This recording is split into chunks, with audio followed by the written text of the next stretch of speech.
Hallelujah. At muli, iyuko natin ang ating mga ulo at tayo po ay dudulog sa panalangin. Dakilang Diyos at mapagpalang Ama, sa pangalan ng aming Panginoong Jesucristo, ang papuri, parangal, pagsamba at pasasalamat ay tanging sa iyo lamang. O Diyos, muli, dalangin po namin ang na mapapakinggan sa umagang ito at dalangin po namin, Panginoon, na i-bless mo po ang bawat isa sa amin, maging ang aming mga pangangailangan. Tulungan niyo po kami, O Diyos, upang kami ay makalakad sa katuwiran. Sapagkat ito, O Diyos, ang nais mo. Ang lahat ng ito ay aming dalangin sa mo. Sa pangalan ng aming Panginoong Jesucristo, ang lahat ay magsabi ng Amen. Amen. Palakpakan natin ang Panginoon. Hallelujah.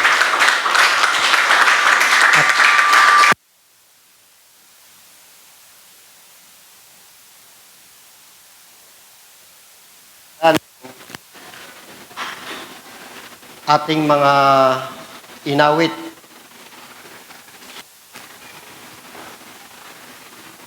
Ang ating tema ay pamamagatan ko po itong Forgetting the Past and Looking Ahead. At kung makikita po natin sa sulat ni Timoteo sa pangalawang Timothy, chapter 4, verse 7 up to 8. Nakikipagbaka ako ng mabuting pakikipagbaka, natapos ko na ang aking takbo. Iningatan ko ang pananampalataya. Sa verse 8, buhat ngayon ay natatanan sa akin ang putong na katuwid sa akin ng Panginoon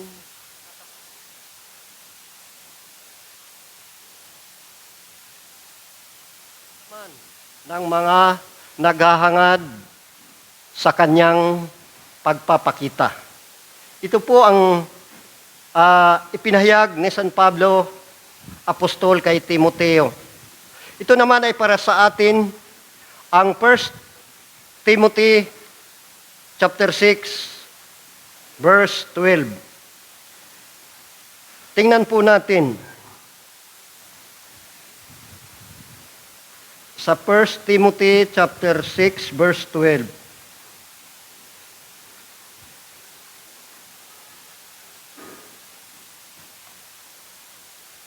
Makipagbaka ka ng mabuting pakikipagbaka ng pananampalataya. Manangan ka sa buhay na walang hanggan na dito'y tinawag ka. At ipinahayag mo ang mabuting pagpapahayag sa harap ng maraming mga saksi. Kaya nandito po tayo at makakapakinig ng pagpapahayag. Hallelujah.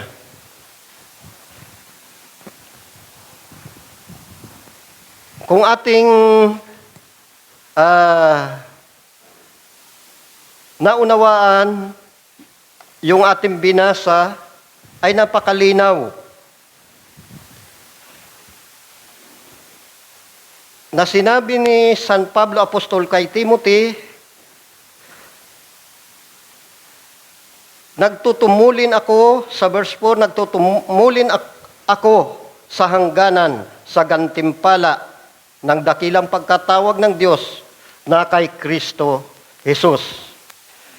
Pressing toward the goal. Kaya, ito po mga kapatid, bilang isang mananampalataya, kailangan magpatuloy upang tamuhin gantimpala. Di tama na ngayon ay mananampalataya na tayo, tinatawag tayo mga Kristiyano, ay nabubuhay pa rin tayo ng kahapon. Si San Pablo Apostol ay tinitingnan ang ngayon.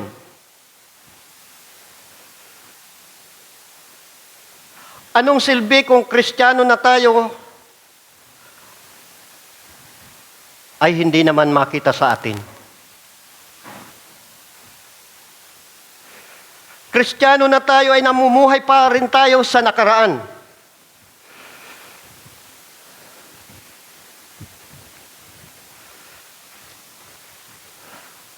Matapos iwanan ang nakaraan, let us pass. Let us pass to our past.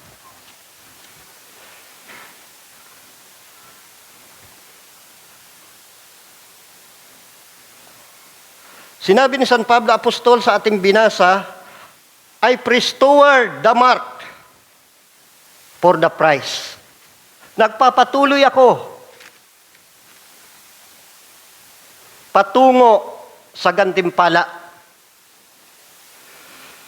Kaya kalimutan na natin ang mga gawa natin na mga ito'y nagpapasakit sa atin, nagpapahirap sa atin. We can leave our wicked deeds. Kalimutan na natin. Di ba makikita po natin sa magkaibigan, maging sa magkakasama, sa pamilya, lalo na sa mag-asawa. Maliit na bagay ang kanilang pinag-uusapan na tungo sa awayan. Bakit? Sa kadahilanan, inuungkat ang mga nakaraan.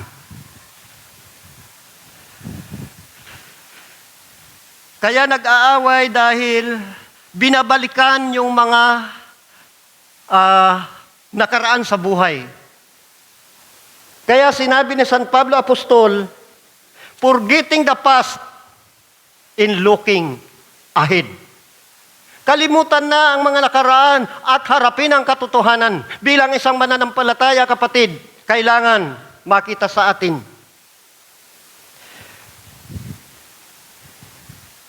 Sa Psalm 139, verse 23 and 24, makikita po natin. Psalm 139. Siyasatin mo ako, Diyos, at alamin mo ang aking puso. Subukin mo ako at alamin mo ang aking mga pag-iisip. Verse 24, makikita po natin. At tingnan mo kung may anumang lakad ng kasamaan sa akin. Kung makikita po natin, alam ng Panginoon ang laman ng ating mga puso. Alam ng Panginoon ang ating mga lakad. Ito ang panalangin ng salmista. Subalit ang sabi niya, at patnubayan mo ako sa daang walang hanggan. Alam natin kung ano ang laman ng ating puso, ito'y ipinasaliksik natin sa ating Panginoon nang ipaalam sa atin ng ating Panginoon na ganito ang kalagayan ng iyong puso. Ano ang dapat gawin? Humiling. Patnubayan mo ako sa daang walang hanggan. Di ba napakaganda? Kapatid, kung makikita po natin, kaya napakaraming mga hindi pagkakaunawaan. Bakit? Kapag nagkakaroon ng pag-uusap, inuungkat yung mga nakaraan.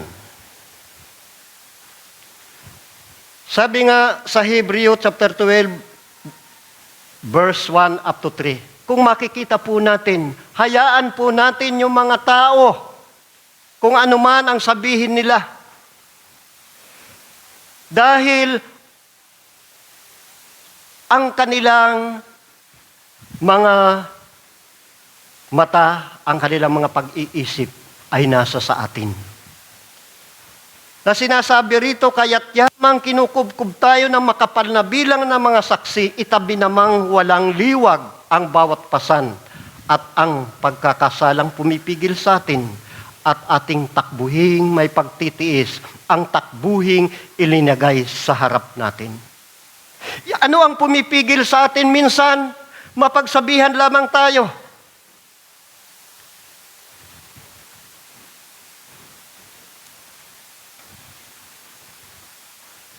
Ano po? Ito po ang pumipigil sa atin. Napagtagumpayan na ito ng ating Panginoong Hesukristo. Siya ay nagkatawang tao, namuhay bilang isang tao. Pinasan niya ang ating mga kahinaan. Namasdan natin si Jesus na gumawa at sumakdal ng ating pananampalataya. Pinasakdal na ng Panginoon ang ating pananampalataya na siyang dahil sa kagalakang iligay sa harap niya ay nagtiis ng krus. Minalang bahala ang kahiyan at umupo sa kanan ng luklukan ng Diyos. Tingnan natin mga kapatid na pagtagumpayan na ito. Pinasakdal na ito. Tiniis niya. Pinasan niya.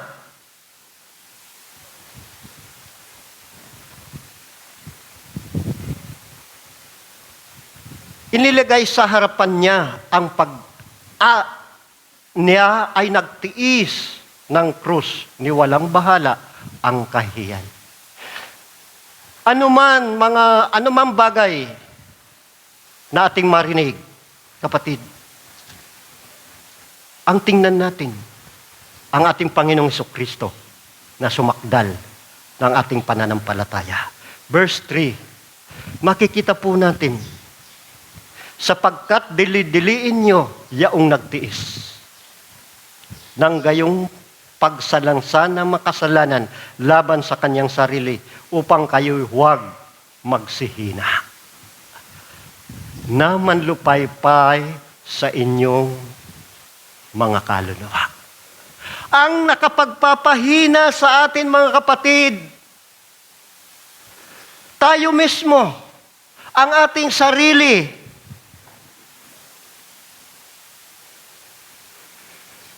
Kaya nga, sinabi ng ating Panginoon, ang lahat ng bagay na ito ay mapagtatagumpayan natin sa pamamagitan ng ating pananampalataya.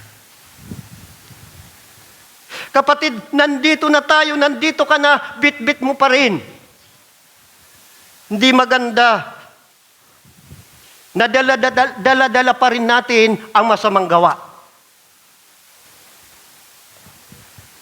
Iwasan natin ang masamang gawa at masamang gawi. Ano ang gawa? Yung buhay natin na pangkasalukuyan, yung gawin natin, yung ating mga nakaraan, minsan binabalikan pa natin. Minsan nakikita pa rin sa atin. Iwanan na natin. May mga mananampalataya kasi na kung saan maraming pangangatuwiran. Ano ang maririnig natin? Sasabihin ay, Brad, ganito na talaga ako. Bago pa man ako makakilala sa Panginoon, bago pa man ako sumampalataya, unawain nyo na lang ako. No! Yung buhay mo noon ay wag mo nang dalhin. Ngayon, mananampalataya na ka na. Iwanan mo na. Forgetting the past and looking ahead. Pressing toward the goal. Ang nais ng ating Panginoon, iwanan na natin ang mga nakaraan, harapin ang katotohanan, harapin ang hinaharap. Di ba? Kaya napakaraming nawawala, nalalaglag. Bakit? Ang tinitingnan ay ang nakaraan. Ang nais ng ating Panginoon, magkaroon tayo ng kapahingan. Hindi lamang sa physical, higit sa lahat, sa spiritual, ang ating mga kaluluwa. Sabi sa Mateo chapter 11, ito'y pamilyar na talata. Verse 28.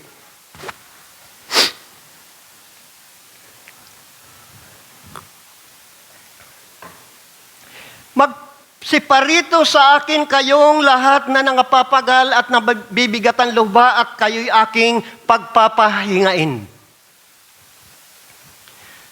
29.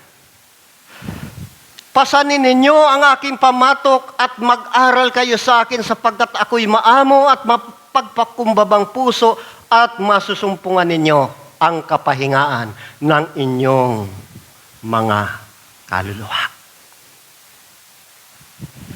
Hindi lamang sa physical, magkaroon tayo ng kapahingaan, higit sa lahat, maging ang ating kaluluwa. Ito ang nais ng ating Panginoon. Ang nagpapasakit, hirap sa atin, yung nakaraan.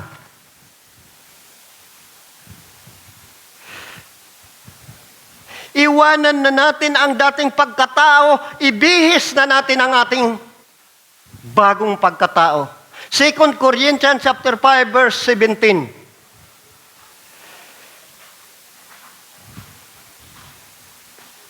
If anyone, kaya't kung ang sino man ay na kay Kristo, siya'y bagong nilalang. Ang mga dating bagay ay nagsilipas na, narito sila'y pawang nagiging bago. Kaya nga mga kapatid, kung nakikita natin ang ating buhay ay nasa luma pa rin, wala ka pa kay Kristo. Dito natin nakikita, ang mga na kay Kristo ay nagbabago, nagiging isang bagong nilalang.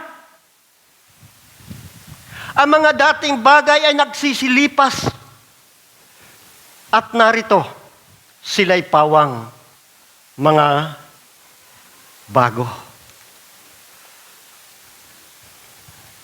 Kailangan makita po natin sa ating puso, sa ating buhay, maging sa ating gawa, sa ating mga gawi.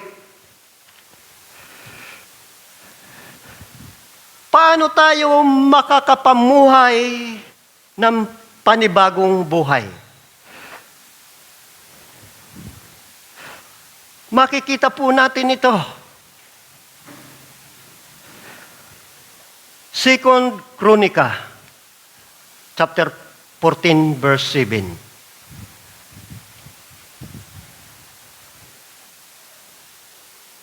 Ano po ang ating makikita?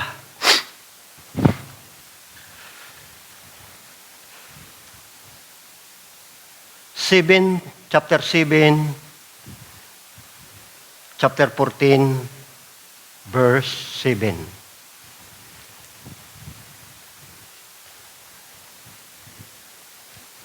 Hallelujah.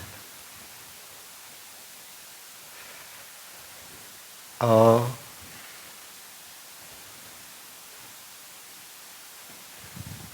14 verse 7. 2 Chronica.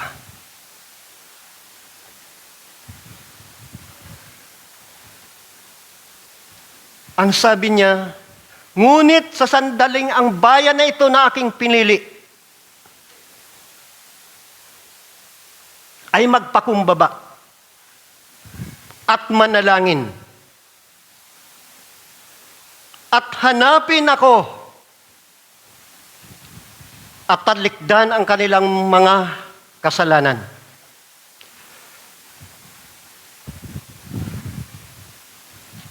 Hanapin ang aking mukha at talikuran ang kanilang masamang mga lakad. Akin ngang didinggin sa langit at ipapatawad ko ang kanilang mga kasalanan. Ngunit sa sandaling tayo ay magpakumbaba manalangin. Kapatid, pakikinggan niya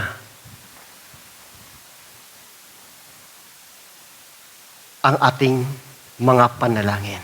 Kung ang aking bayan na tinatawag sa pamamagitan ng aking pangalan ay magpakumbaba at dumalangin.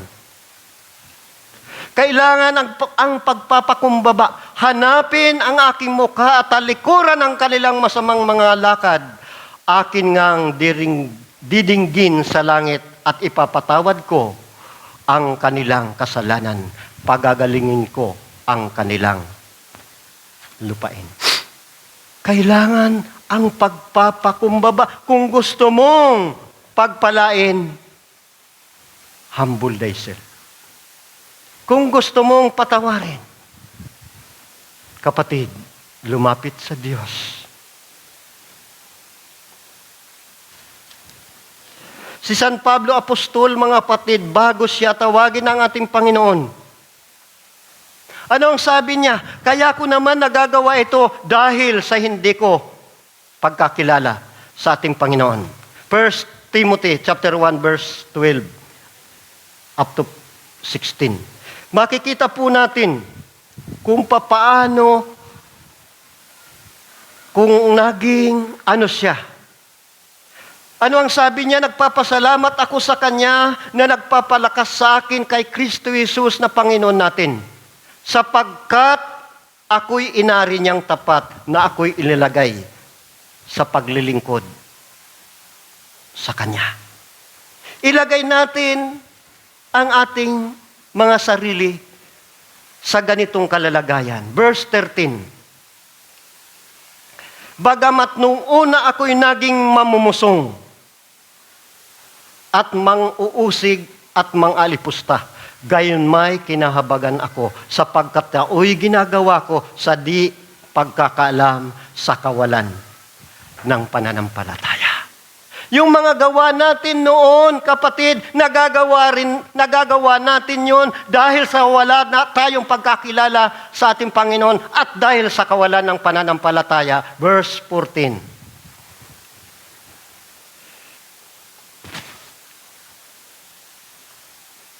At totoong sumasagana ang biyaya ng ating Panginoon na nasa pananampalataya at pag-ibig na pawang kay Kristo Jesus. Sumasagana ang biyaya ng ating Panginoon. 15. Tapat ang pasabi at narapat tanggapin ng lahat na si Kristo Jesus ay naparito sa sanlibutan upang iligtas ang mga makasalanan na ako ang Pangulo ng mga ito. Si San Pablo Apostol, ang sabi niya, ako ang pinakamakasalanan, the chief sinner. Subalit, dahil sa nakilala na ang ating Panginoon, tingnan natin sa verse 16. Gayon may, dahil dito, kinhabagan ako. Upang sa akin na Pangulong makasalanan ay maipahayag ni Hesukristo ang buong pagpapanihod niya na halimbawa sa mga nagsisampalataya sa Kanya sa ikabubuhay na walang hanggan. Dahil dito, mga kapatid, kinahabagan tayo ng ating Panginoon upang sa atin din naman ay maipahayag ng ating Panginoong Jesucristo ang buong paninuhod niya na halimbawa sa mga nagsisampalataya. Kaya ito po ang sinabi ni San Pablo Apostol, ano ang kanyang naging buhay noon? Siya'y binago. Siya'y nagbago. Kung makikita po natin kung paano niya inusig ang mga tagasunod ng ating Panginoong Jesucristo.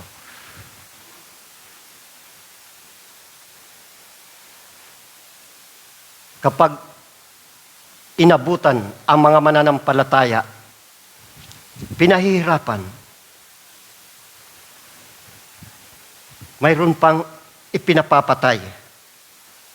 Ngunit nang siya'y katagpuin ng ating Panginoon, kapatid, nagbago ang kanyang buhay. Yung dati niyang ginagawa ay nagbago. Di niya na, ngayon ay di niya ginagawa. Ang ginagawa niya na ay ang kalooban ng ating Panginoon.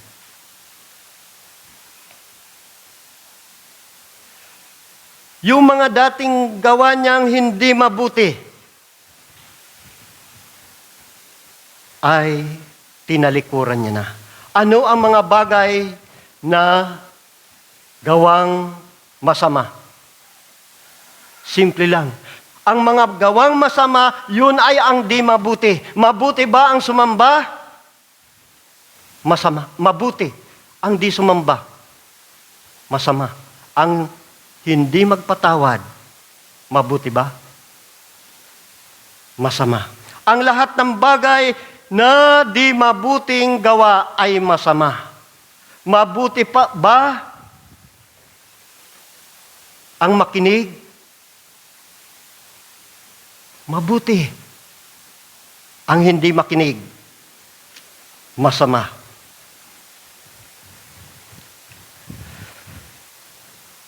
Sa usaping mang-uusig, mamumusong, mang-aalipusta, yun ang naging kalagayan ni San Pablo Apostol.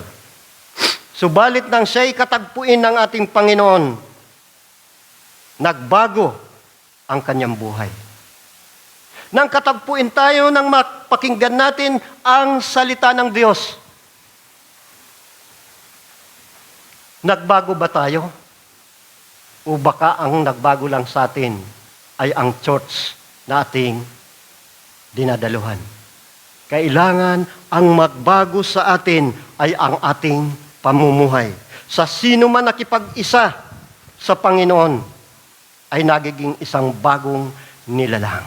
Wala na ang dating pagkatao, siya'y bago na.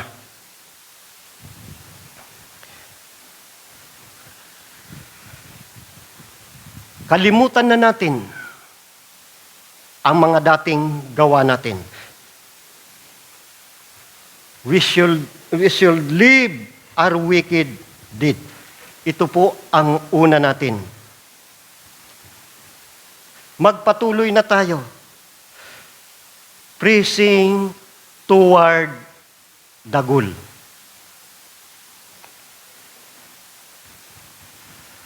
Matuto na tayo doon sa mga nakaraan sa ating buhay, hindi lamang natin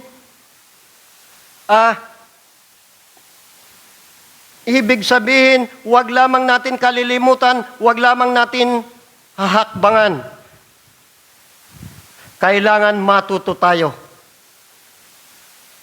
We should learn our wrong decision. Matuto na tayo mga kapatid sa mga maling pagdidesisyon natin. Magsumikap na tayo. Dati lumalakad tayo kung saan lamang natin gusto. Kung ano-ano mga naituro sa atin. Bakit natin nagagawa yung mga bagay na yon? Dahil yon ay alam natin na ito ay maganda o makakabuti sa atin. Proverbs chapter 14 verse 12. May mga daang tama, may daang matuwid sa tingin ng tao, ngunit kapamakan ang dulo nito. Sa tingin natin tama, sa tingin natin okay. Subalit, ano ang kahinatnan nito? Kapamakan.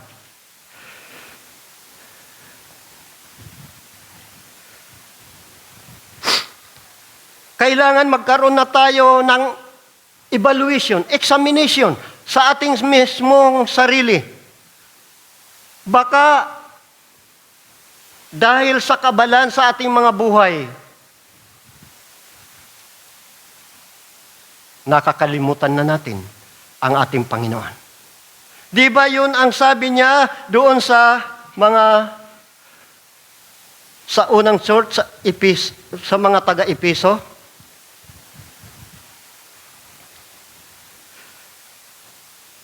Dahil sa kaabalahan, minsan, nalilihis na tayo. Nanlalamig na tayo. Revelation chapter 2 verse 2 up to 4.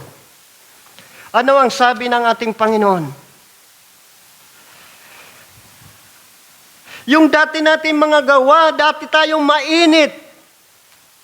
Nalalaman ko ang iyong mga gawa at ang iyong pagpapagal at pagtitiis at hindi mo matiis ang masamang tao at sinubok mo ang mga nagpapanggap na apostol at sila'y hindi gayon at nasumpungan mong sila'y pawang mga bulaan.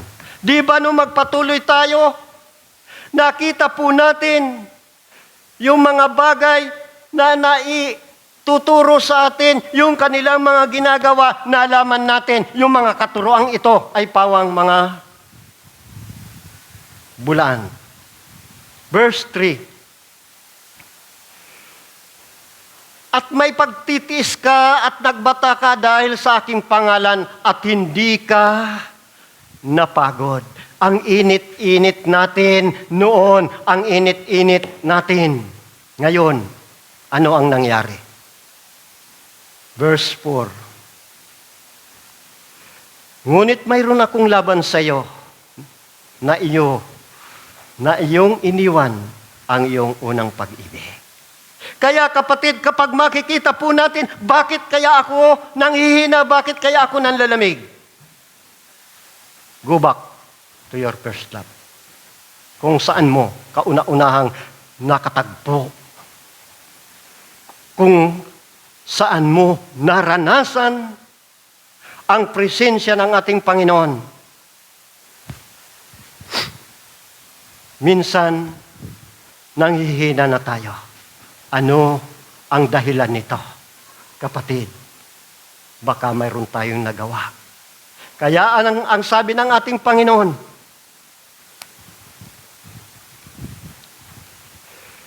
may hinanakit siya. Mayroon akong laban sa iyo na iyong iniwan ang iyong pag-ibig. Ano ang sabi sa verse 5, kapatid? Kaya't alalahanin mo kung saan ka nahulog. Minsan nang hina tayo, nahuhulog na pala tayo. At magsisika at gawin mo ang iyong unang gawa. Gawin mo ang unang gawa, gawin mo ang unang pag-ibig. Balikan mo kung saan ka. Kung paano mo naranasan ang pag-ibig sa Panginoon. Sapagkat kung hindi, kapatid, kung hindi ay pariyan ako sa iyo at aalisin ko ang iyong kandilero sa iyong kinalagyan, maliban na magsisika. Kaya ito mga kapatid ko, ang paalala ng ating Panginoon sa atin, sa iglesia. Kapag nararanasan natin, bakit kaya hindi ko madama ang Panginoon at di katulad ng dati? Baka naging abala ka sa gawain, naging abala ka sa anumang mga bagay, nakakalimutan mo na yung dati mong ginagawa. Dati mainit ka, dati maaga ka. Ngunit, ngayon, pinanghihinaan ka. Ano ang dapat gawin? Balikan mo ang unang pag-ibig sa Diyos. Kung saan mo siya nakatagpo, kung paano mo naranasan ang pag-ibig ng ating Panginoon. Alalahanin mo. Kung saan tayo nagkamali,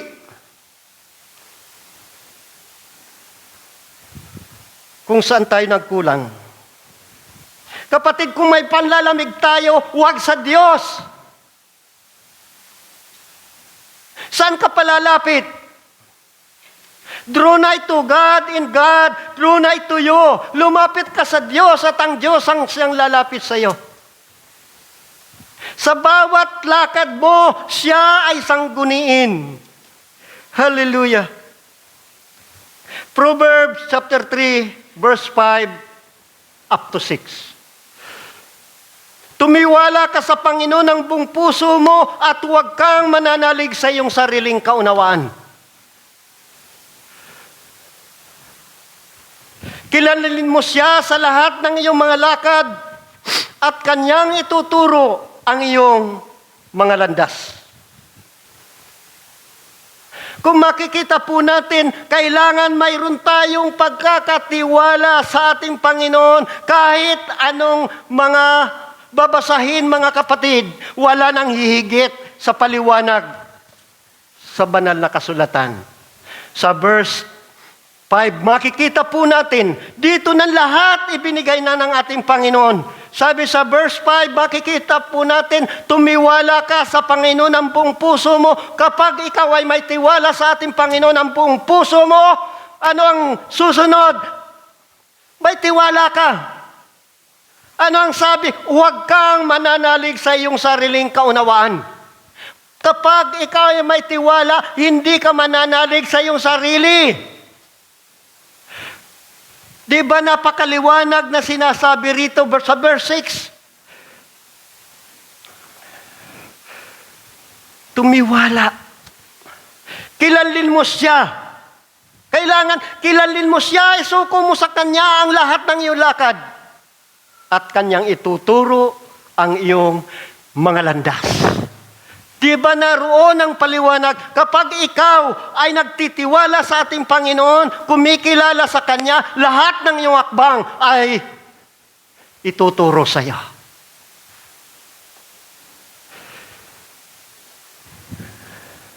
Awit 119:105. Salita mo'y ilawan sa aking mga paa at liwanag sa aking landas. Ang salita mo'y ilawan sa aking mga paa at liwanag sa aking mga landas. Paano ka matitisod? Paano ka madarapa kung ikaw ay nasa ilaw, nasa liwanag? Kaya tumiwala sa Panginoon. Ito po, mga kapatid, ang kailangan natin.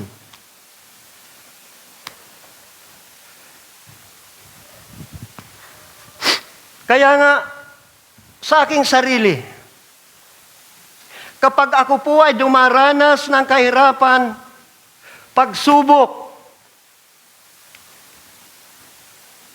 o anumang problema sa buhay, o anumang sirkumtansya sa aking buhay,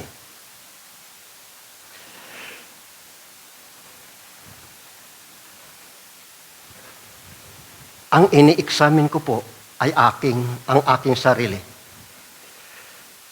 Magkaroon tayo ng evaluation, examination sa ating buhay.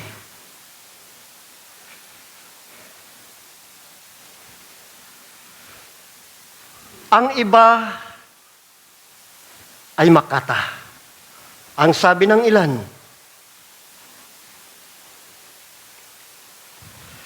sasabihin, ang tindi talaga, brother, ng mga pagsubok sa akin.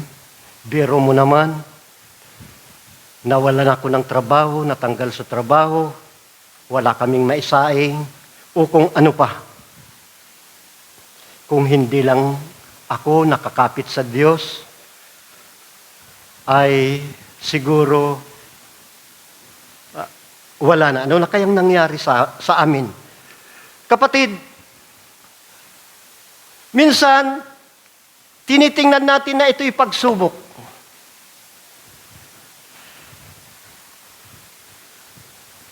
Kaya natin minsan dinaranas ang mga bagay na ito. Hindi lamang ito'y pagsubok, baka ito ay palo ng ating Panginoon sa atin. Tingnan mo iyong sarili. Tingnan natin. Evaluate ourselves. I-examine natin ang ating sarili. Kung talagang ito'y pagsubok,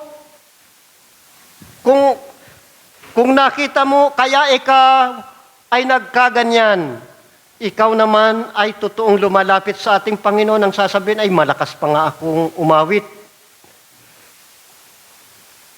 Sa madaling salita, lagi nga akong maaga at nagbibigay pa nga ako. Kung yun ang na-examine mo, kapatid, sa iyong buhay, kapatid, okay, napakaganda. Yan ay pagsubok. Subalit, kapag nakita mo sa iyong sarili, kaya naman ito naranasan ko, yung dati kong buhay na dati kong ginagawa, ay hindi ko na ginagawa. Sa totoo lang, yung oras para sa Panginoon ay nakukuha ko pa. Yung mga bagay na dapat kong gawin sa Panginoon, sa mga pagtitipon, sa mga bagay na dapat kong gawin, kapatid, hindi ko na ginagawa. Tapos sasabihin mo, pagsubok, no! Yan ay pagpalo ng Panginoon sapagkat ayaw ng Panginoon na ikaw ay mapalayo sa Kanya. Tinatawag ang Kanya, kaya ka pinaparusahan. Ang sabi ng ating Panginoon, Hebreo chapter 12, verse 6 up to 7. Kaya titingnan natin, makikita po natin kung ito'y pagsubok, ito pala ay panawagan sa atin ng ating Panginoon sapagkat pinaparusahan ng Panginoon ang kanyang iniibig at inaampas ang bawat tinatanggap niyang anak. Ayaw kang mapalayo sa ating Panginoon, kaya ka nakakaranas ng mga bagay na yan. Amen? Hallelujah. Verse 7, na dahil sa ito'y parusa, kayo'y magtiis. Kayo'y nagtitiis. Dahil sa ito'y parusa, kayo'y nagtitiis. Inaari kayo ng Diyos na tulad ng mga anak. Huwag mong sabihin, kaya ikaw ay pinarurusahan, sinasabi mo pagsubok. No! Yan ay pagpalo ng Panginoon para bumalik ka. Sapagkat alin ngang anak ang hindi pinaparusahan ng kanyang ama, kung ikaw ay hindi parusahan ng iyong ama sa mali mong ginagawa, kapatid, hindi ka anak, ikaw anak sa labas. Pinaparusahan tayo, tinatawag tayo sa pamamagitan ng pagpalo. Tapos sasabihin mo, ay kung hindi lang ako nakakapit sa Panginoon, wala na sana. Grabe naman pagsubok ito. No, yan ay panawagan. Yan ay pagpalo para ikaw ay muling manumbalik sa Kanya. Hallelujah. Revelation chapter 3 verse 19. Ito po mga kapatid.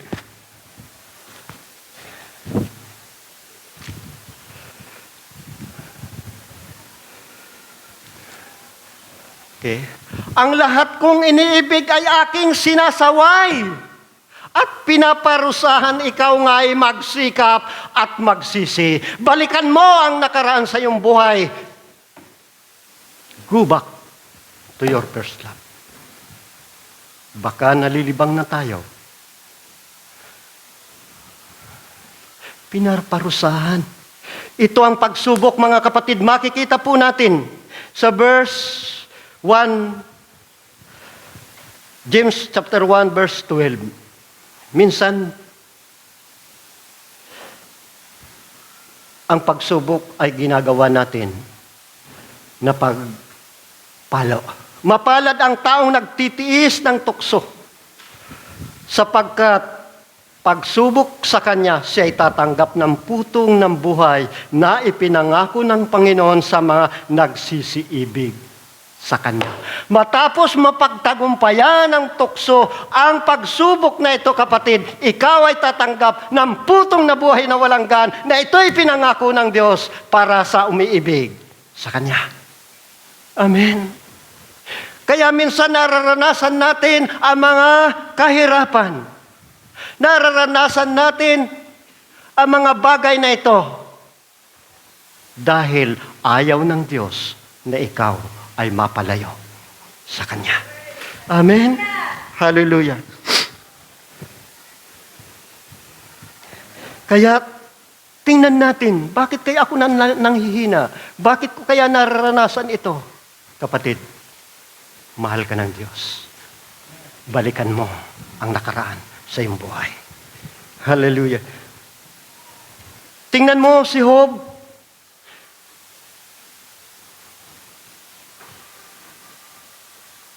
Napakaganda ng kanyang buhay.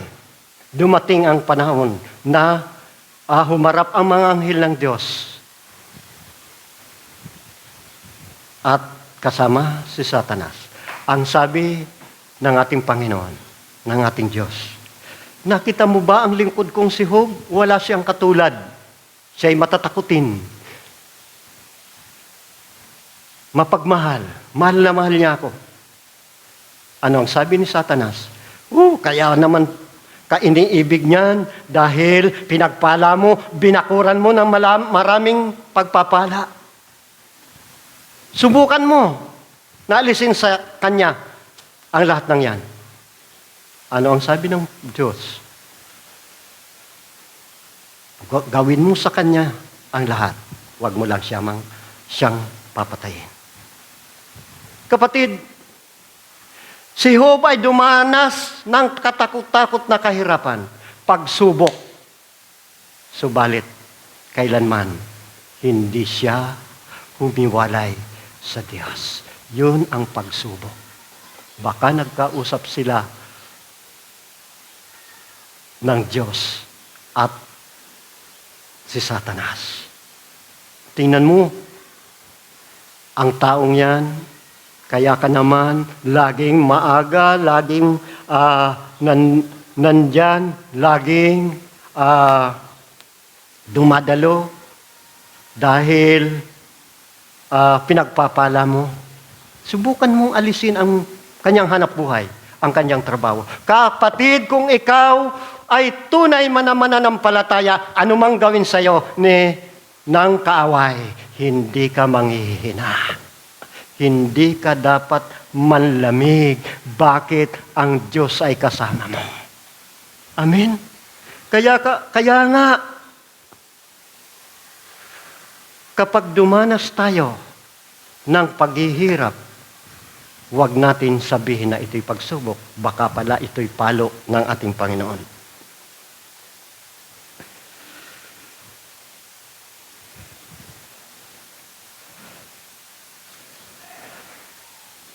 Tingnan po natin sa ating kapanahunan.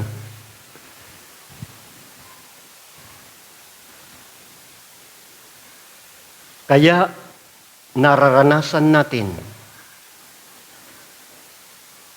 ang panlalamig, ang panghihina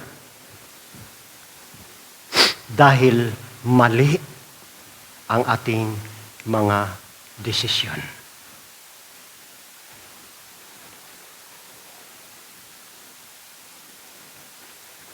Maging ang ating Panginoon, kapatid, ay tinukso.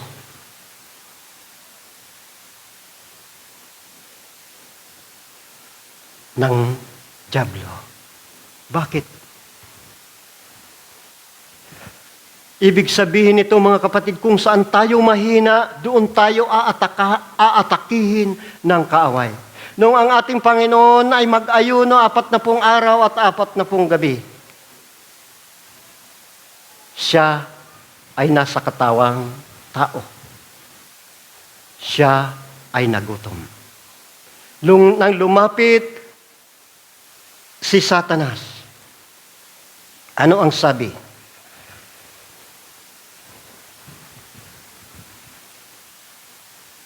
Sa chapter 4, verse 4 ng Mateo.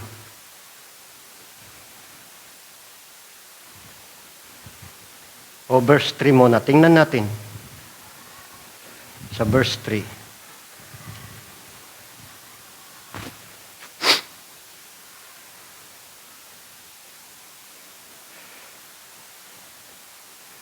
At ang manunukso ay dumating at nagsabi sa kanya, kung ikaw ang anak ng Diyos, ay pag-utos mo na ang mga batong ito ay maging tinapay. Subalit nang sumagot ang ating Panginoon sa verse 4, hindi lamang sa tinapay nabubuhay ang tao, kundi sa bawat salitang lumalabas sa bibig ng Diyos. Hindi lamang nabubuhay ang tao sa tinapay, kundi sa salita ng Diyos.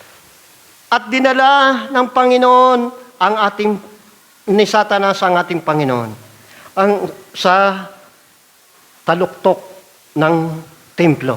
Ang sabi niya, kung ikaw ay anak ng Diyos, magpatihulog ka sapagkat nasusulat. Gumamit si Satanas ng nasusulat. Aalalayan ka ng mga anghel ng Diyos upang ikaw ay alalayan ka ng kanilang mga kamay, baka matisod ka ng iyong mga paa sa bato. Subalit, ano ang sabi ng ating Panginoon? Nasusulat din naman, huwag mong susubukin ang Panginoon mong Diyos. Kapatid, kung alam natin ang nasusulat, kapatid, alam mo kung paano mo sasansalain ang gawa ng kaaway. Bakit siya'y gumagamit ng nasusulat? Nasusulat din naman, ipag-utos ng Diyos sa mga anghel na alalayan ka. Subalit ano ang sabi ng Panginoon? Huwag mong susubukin ang Diyos na susulat. At sa huling pagkakataon, ang sabi ni Satanas, dinala siya sa mataas na bundok. Ipinatanaw niya ang lahat ng kaharian, ang lahat ng kayamanan. Ang sabi ni Satanas, ang lahat ng ito ay binigay sa akin, ang lahat ng ito ay maibibigay ko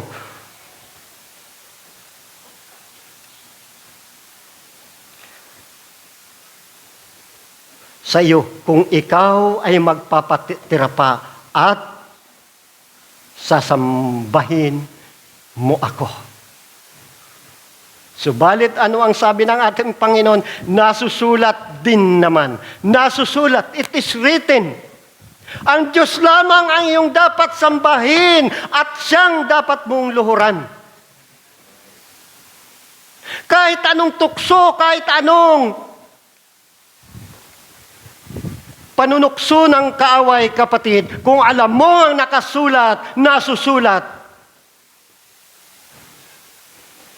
di naman ang Diyos lamang ang dapat sambahin. At siya lamang ang siyang luluhuran. Ay, paano kung wala kang alam sa kasulatan? Napakaraming nagpapahayag sa ating kapanahunan.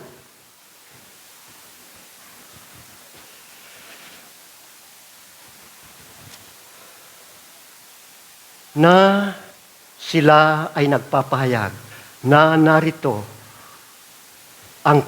ako ang Kristo.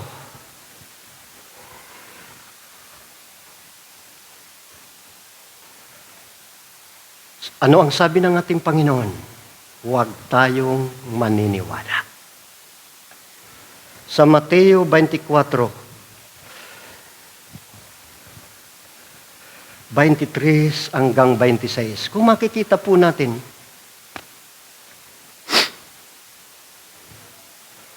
sa kasalukuyan sa ating panahon, maraming nagsasabi na sila raw ang sugo. Tingnan natin, basahin na lang natin kung magkagayon, kung may magsabi sa inyo, sa inyong sinumang tao, narito ang Kristo o nariyan, huwag ninyong paniniwalaan. Verse 24, sapagkat may nagsisilitaw na mga bulaang Kristo at bulaang propeta at magpapakita ng mga dakilang tanda at mga kababalaghan, ano pat ililigaw kung maaari, pati ang mga hinirang. Di ba napakarami na ang bagong Jerusalem daw ay nasa Davao? Siya raw ang appointed son, sugo.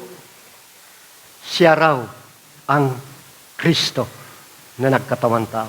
Kapatid, huwag natin paniniwalaan, kaya kailangan alam mo ang nasusulat. Nasusulat din naman.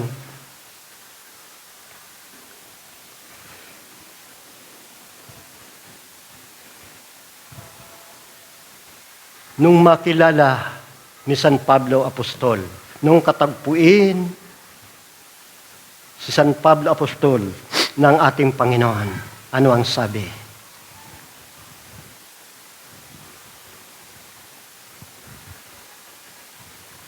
Sino po kayo, Panginoon? Ako si Jesus, na iyong inuusig. Ano ang aking dapat gawin? Sinabi ng Panginoon, lumapit ka sa lingkod ng Diyos at ituturo sa iyo ang dapat mong gawin. Kaya nga mga kapatid, sa pagbabahagi ng mga salita ng Diyos, pakinggan natin ang mga lingkod ng Diyos. Kami ay tumatayo sa inyong harapan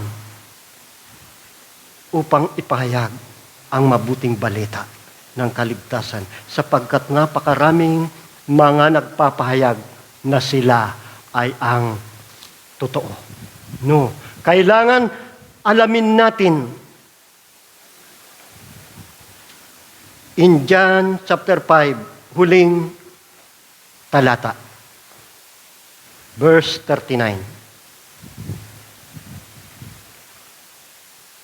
Saliksikin nyo ang mga kasulatan, sapagkat iniisip nyo na nasa mga yaon ay mayroong kayong buhay na walang hanggan. At ang mga ito'y siyang nagpapatuto tungkol sa akin. Di ba? Ang kasulatan, ito po ang nagpapatuto tungkol sa ating Panginoong Jesucristo. Kaya kung alam mo ang salita ng ating Panginoon, hindi ka maliligaw, hindi ka madadaya.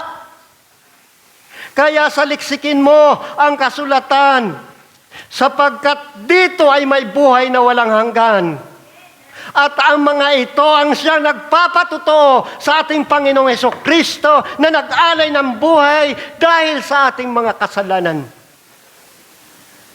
Na sinasabi nga doon sa ating binasa sa Mateo 24:24, marami ang magpapanggap na sila ang Kristo. Sila ang mga sugo, sila ang nagkatawang tao, ang bagong Jerusalem ay nasa Pilipinas. No! Ang katotohanan nito, mga kapatid ko kay Kristo, ang sabi ng ating Panginoon, huwag kayong maniwala sa mga nagpapanggap na ito. Sapagkat maraming magsisilitaw ng mga bulang Kristo at mga bulang propita magpapakita ng mga dakilang tanda at mga kababalaghan. Ano pat ililigaw maging ang mga hinirang. Subalit kapatid ko kay Kristo, kung alam mo ang salita ng ating Panginoon, hindi ka maliligaw. Search the Scripture. Sapagkat sa mga ito, masusumpungan mo ang buhay na walang hanggan. Ito ang magpapakilala kung sino ang ating Diyos na dapat sambahin at luhuran. Sabi nga doon sa Mateo nung tuksuhin ang ating Panginoon, ang sabi niya, nasusulat din naman, ang Diyos lamang ang iyong dapat sambahin at luhuran. Amen. Hallelujah. Kaya nga mga kapatid, minsan nararanasan natin ang paghihirap. Minsan naalala ko nga yung bahagi ng ating Apostol Ryan nung ilabas ng Diyos ang kanyang bayan sa Ehipto. tumawid sa Jordan. At sila ay nagpaikot-ikot patungo sa Promised Land, sa lupang pangako. Ano ang nagpahirap sa kanya? Maraming nalaglag, maraming namatay, maraming nawala. Bakit? Anong dinaanan nila? Ipinasakop sa kanila ang Jericho. Ang iba pang bansa ubayan na kanilang dadaanan. Doon sa Ai, maraming nawala, nalaglag. Ito ang dapat natin lampasan. Ang ako. Ako. I, me, and myself. Ito ang dapat natin malampasan. Forgetting the past and looking ahead.